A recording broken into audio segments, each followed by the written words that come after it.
nagsabi sa'yo na pwede ka nang maglaro? Hindi ba dapat nagre-review ka? Nay, ayoko pong mag-review. Ganun rin naman nakukuha kong grades eh. Talagang ganun ang makukuha mong grades kapag hindi ka nag-review o baka mas mababa pa. Nako, kuya, pag bumaba pa yung grade mo, edi ibig sabihin nun, zero na yun. Anak, malaki ang pagkakaiba sa gusto mong gawin at sa kailangan mong gawin. Gusto mong maglaro, pero kailangan mong mag-aral.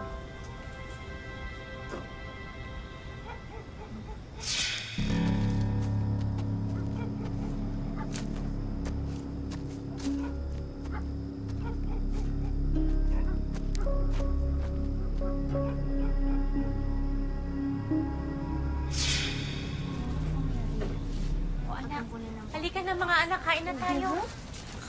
Kain na. Maghugas kayo ng mga kamay. Opo. Oh, Margie, tata. Tatapusin ko lang po itong page. Sipag naman mag-aral ng baby ko.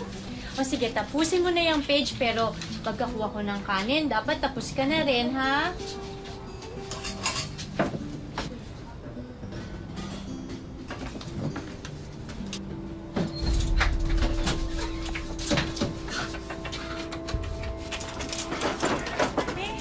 Jaime, ano nangyayari? Jaime! Jaime! Huwag kayong maingay, mariri! Maririnig nila kayo. Ano makakarinig sa atin, tatay?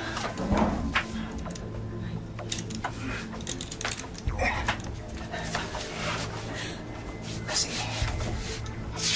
may humahabol sa akin, nak. Gusto nila akong patayin. Tayong lahat. Gusto nila tayo patayin lahat, ha? Jaime, huwag kang magsalita ng ganyan. Natatakot yung mga bata. Shh! Huwag kayong natakot. Walang matatakot. Nandito ako. Akong bahala sa inyo.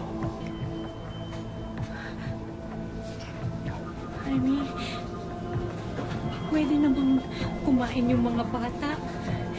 Sige. Basta huwag kayong maingay, ha? Mga bata, kain na kayo. Maghugas na kayo ng kamay. Pero, Nay, kakahugas lang po na. Gusto niyo pumunta na tayo sa kwarto. Halika na, bilis.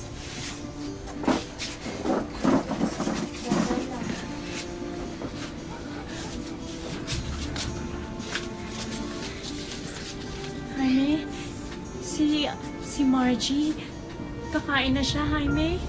Siya na lang ang hindi kumakain eh. Hindi. Dito muna siya. Kailangan ko ng kasama, eh. Pero baka nagugutom. Sinabi na dito muna siya, eh. Sige, sige. Diyan na muna siya.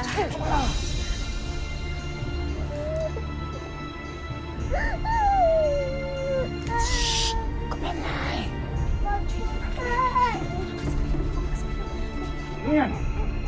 Yan. Virgie! Virgie!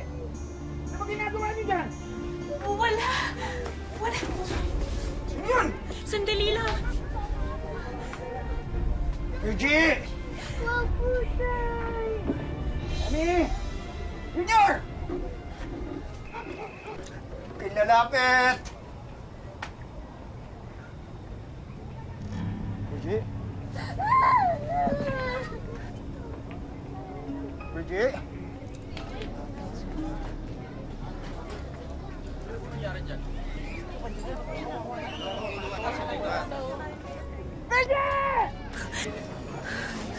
Misis, anong hindi sitwasyon dito?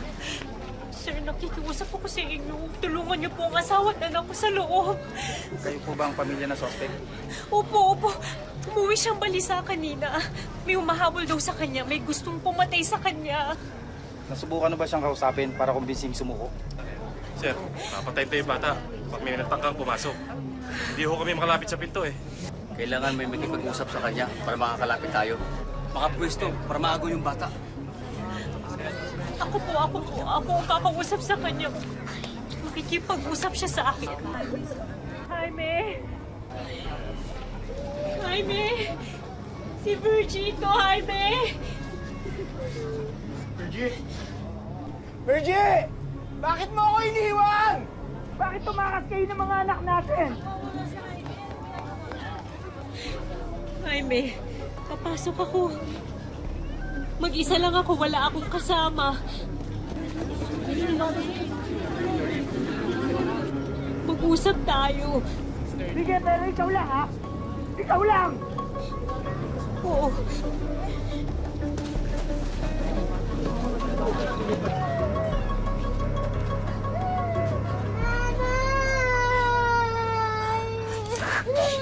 Shubit, baby. Okay lang. Mag-usap lang kami ng nanay mo. Huwag ka umiyak.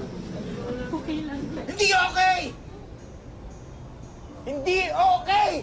May gustong pumatay sa akin! Hinahabol nila ako!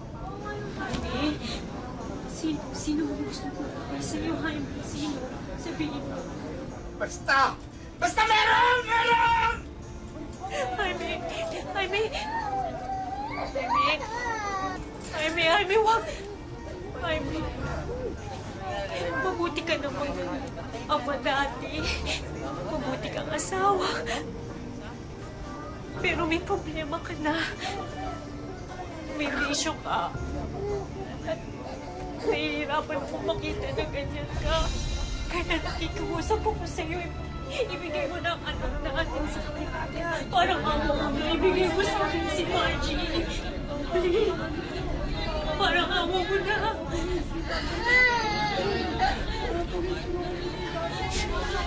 Ay, sige na. Ibigay mo sa akin si Margie. Isama ka nila! Kakampi ka nila! Kakampi ka nila, no? Hindi! Wag!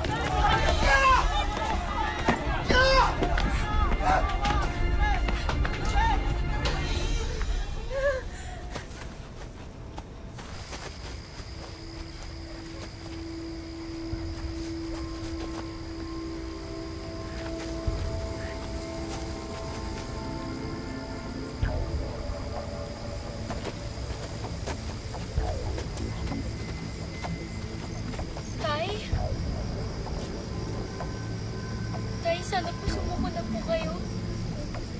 Tay, di ba po, turing niyo po sa amin nila nanay na kailangan po dapat gawin kahit ayaw niyo po kasi yun po talaga yung dapat gawin eh. Tay, sumuko na po kayo, Tay. Ayoko po kasi masaktan ka, Tay eh. Tay, pag sumuko ka po, hindi ka na po nila sasaktan.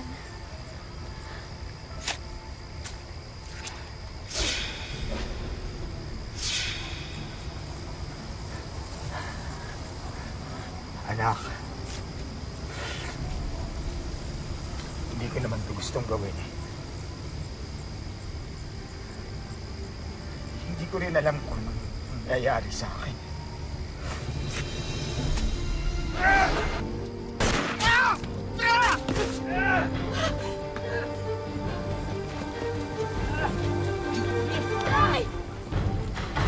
Ay! Tay!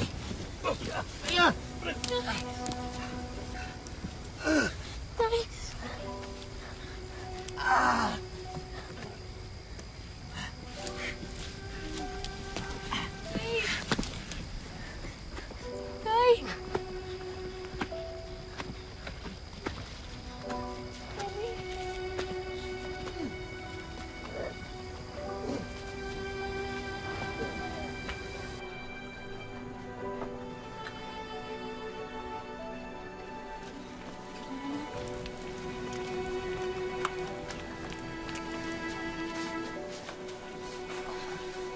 Balisa at hindi pa rin makapaniwala ang mag-iina sa nangyari.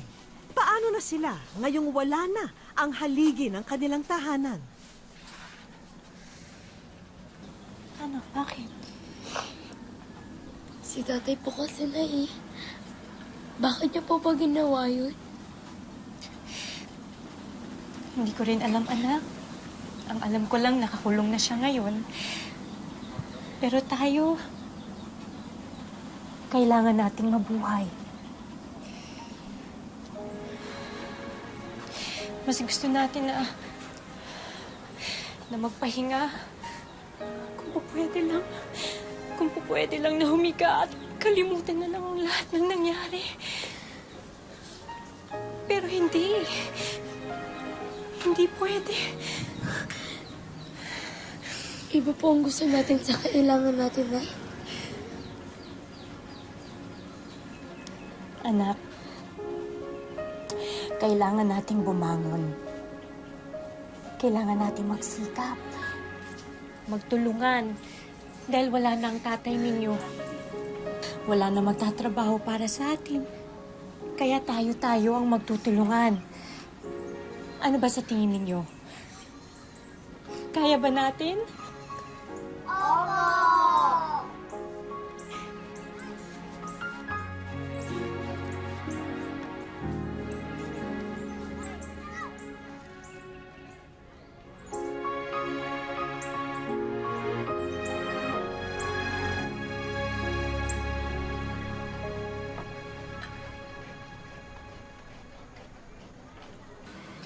Kuya, bakit mo tinatago yan?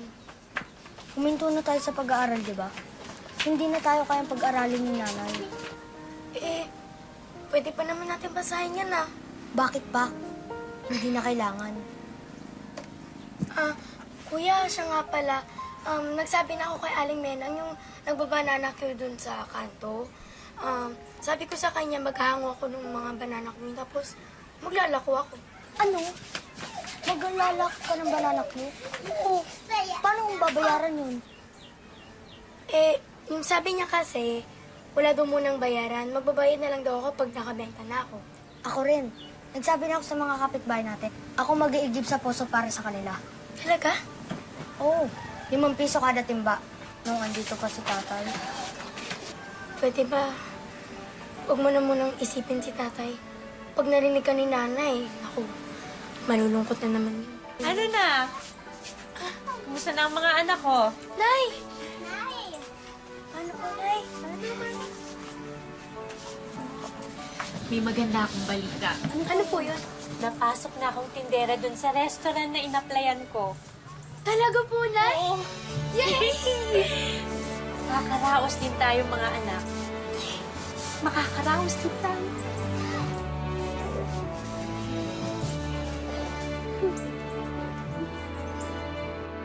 Mag-isang pinasa ni Virgie ang responsibilidad sa pagtataguyod ng kanyang pamilya. Pero hindi ito sapat, kaya nahinto sa pag-aaral ang mga anak niya. Kailan tayo papasok, ate? Di ko rin alam eh.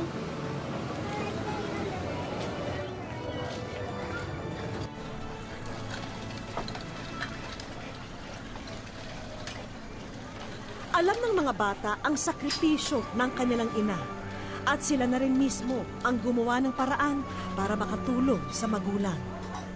Pero ang magandang hangaring ito ay maghuhudyat lang sa kapahamakan.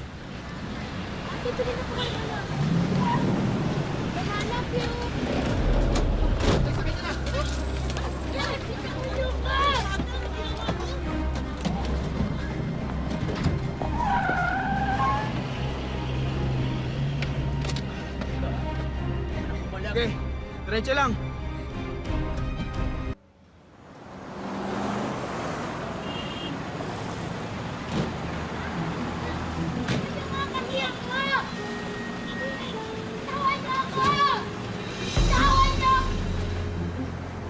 Tawan niyo ako! Sino ba kayo naman kailangan niyo sa... Madang! Sigurado ka ba ito yung anak ni Jaime? Sigurado, pre. Uy! Malaki atraso sa amin ng tatay mo. Nangutang na nangutang, hindi naman nagbayad. Tapos ako ngayon sisisihin niyo? Alam naman namin yun, pero ikaw pa rin magbabayad ng mga utang ng tatay mo. Aray! Pulin nyo! Pulin nyo!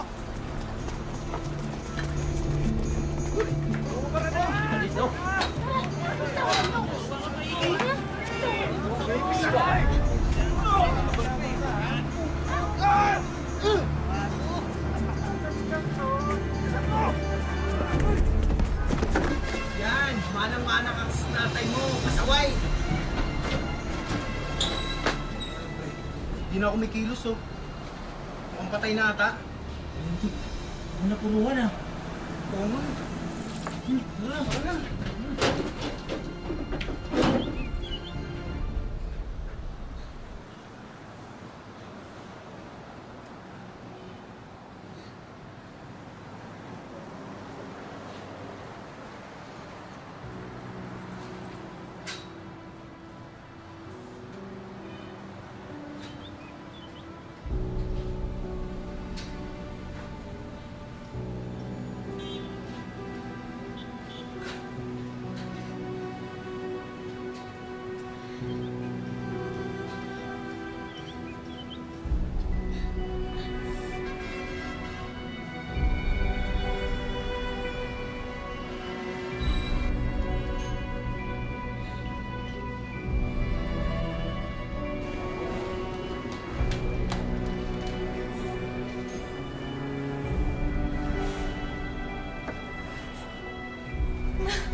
Anak, anong nangyari sa'yo? Ayon na rin po sa kwento niya, kinidap daw siya ng 3 kalalakihan na nakasakay sa isang van. Mga hayop na yon! Bakit nila ginawa sa'yo to? Nanlaban po anak ni Mrs. Kaya hindi nagawa ng mga kriminal ang binabalak nila sa kanya. At nagpanggap po siyang namatay na siya, kaya siya iniwan.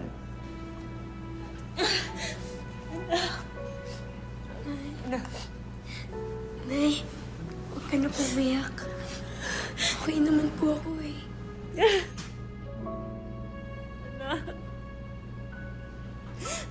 Bakit ba nangyayari sa atin ito? Kung sinaktan po nila ako, Nay, naisip ko po kayo. Isip ko po na kailangan ko pong lumaban. Kasi kailangan pa ako ng nanay ko.